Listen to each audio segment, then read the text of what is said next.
বিএনপির সাম্প্রতিক আচরণগুলো হয়ে উঠতেছে ভয়ঙ্কর রকমের ফ্যাসিস্ট।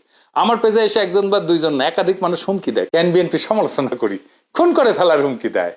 আওয়ামী লীগও হুমকি দিত ইনবক্সে, আর প্রকাশ্যে ওরা হুমকি দিচ্ছে 32 নম্বর ভাঙার পরে, কিন্তু বিএনপির কোনো ভয় ডর নাই, প্রকাশ্যে হুমকি দেয়।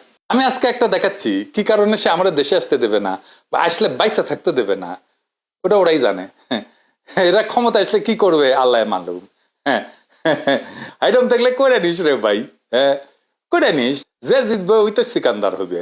হাইডম থাকলে তুই আমাকে দেখে নেবো, আমার হেডম থাকলে তো করে দেখে নেবো। এটাই রাজনীতি।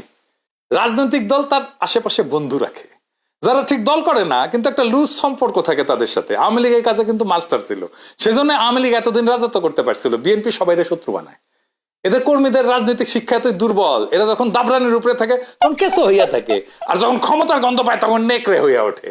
যাই হোক, এগুলো নিয়ে আলাপ করবো পরে, নির্বাচন আসুক, ক্যাম্পেইন করে দেবো, দেখাই দেবো জনগণকে কাদের ভোট দিতেছেন, দেখেন কিছুই হবে না হয়তো, কিন্তু আমি খায় না খায় কন্টেন্ট বানাবো। শুধু আমরা যে গালিগুলো দিছে বিএনপির কর্মীরা, সেগুলো কম্পাইল করলে না 10টা এপিসোড হয়ে যাবে।